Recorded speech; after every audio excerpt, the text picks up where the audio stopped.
America, Israel மற்றும் ஈரானுக்கு இடையே நடந்து வரும் மோதல் ஒரு மிகப்பெரிய எரிசக்தி நெருக்கடியை தூண்டியுள்ளது. இது உலகெங்கிலும் உள்ள பொருளாதாரங்களை அச்சுறுத்துகிறது. இரண்டு முக்கிய நிகழ்வுகள் உலகச் சந்தைகளில் பெரும் அதிர்வுகளை ஏற்படுத்தியுள்ளன. ஈரானின் ஹார்முஸ் ஜலசந்தியை முற்றுகையிட்டதும் மற்றும் கத்தார் திரவமாக்கப்பட்ட இயற்கை எரிவாயு உற்பத்தியை முழுமையாக நிறுத்தியதும் ஆகும். ஹார்முஸ் ஜலசந்தி ஈரான் மற்றும் ஓமனுக்கு இடையில் உள்ள ஒரு குறுகிய நீர்வழிப்பாதை. இதன் வழியாக உலகின் கடல்வழி எண்ணெயில் சுமார் 20%, உலகளாவிய எல்என்ஜியின் பெரும் பங்கும் ஒவ்வொரு நாளும் செல்கிறது. பிப்ரவரி 28, 2026 அன்று ஈரானின் மீது அமெரிக்கா இஸ்ரேல் கூட்டு தாக்குதலுக்கு பிறகு ஈரானின் புரட்சிகர படை அனைத்து கப்பல் போக்குவரத்திற்கும் ஜலசந்தியை மூடிவிட்டதாகவும் கடந்து செல்ல முயற்சிக்கும் எந்த கப்பலும் தாக்கப்படும் என்றும் எச்சரித்தது. குறைந்தது 5 டேங்கர்கள் சேதமடைந்துள்ளன. 2 பணியாளர்கள் கொல்லப்பட்டுள்ளனர். மேலும் 150க்கும் மேற்பட்ட கப்பல்கள் ஜலசந்தியின் இருபுறமும் சிக்கித் தவிக்கின்றன. முக்கிய கப்பல் நிறுவனங்களும் காப்பீட்டாளர்களும் வெளியேறியதால் வணிக போக்குவரத்து கிட்டத்தட்ட ஸ்தம்பித்து போயுள்ளது. கச்சா எண்ணெய் விலை ஒரு பீப்பாய்க்கு $82 மேல் உயர்ந்தது. இது ஜனவரி 2025க்கு பிறகு மிக உயர்ந்தது. மார்ச் 2 அன்று கத்தார் தனது முழு எல்என்ஜி உற்பத்தியையும் நிறுத்த வேண்டிய கட்டாயம் ஏற்பட்டதால் நெருக்கடி மேலும் ஆழமடைந்தது. ஈரானிய ஆளில்லா விமானங்கள் 2 முக்கியமான வசதிகளை தாக்கின.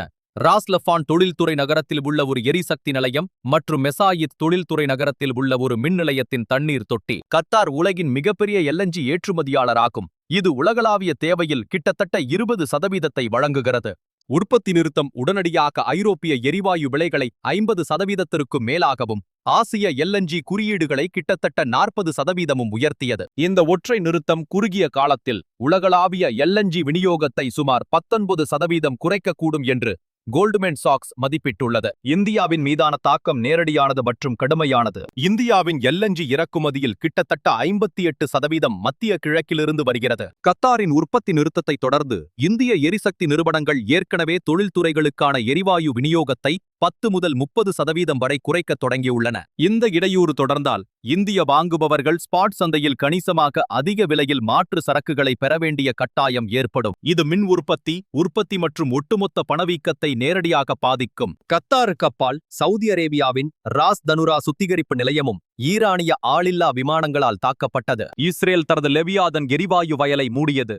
மேலும் ஈராக்கிய குர்திஸ்தானில் உள்ள எண்ணெய் நிறுவனங்கள் முன்னெச்சரிக்கை நடவடிக்கைகளை நிறுத்தின. ஈரான் தனது அண்டை நாடுகளின் எரிசக்தி உள்கட்டமைப்பை வேண்டுமென்றே குறிவைத்து அதிகபட்ச உலகளாவிய அழுத்தத்தை ஏற்படுத்தி போர் நிறுத்தத்தை கட்டாயப்படுத்த முயற்சிக்கிறது. ஒரு ஐஆர்ஜிசி அதிகாரி எண்ணெய் ஒரு பீப்பாய்க்கு $200 எட்டும் என்று வெளிப்படையாக பெருமை பேசினார். இன்று உலகம் எதிர்கொள்வது வெறும் அச்சத்தால் தூண்டப்பட்ட விலை உயர்வு மட்டுமல்ல.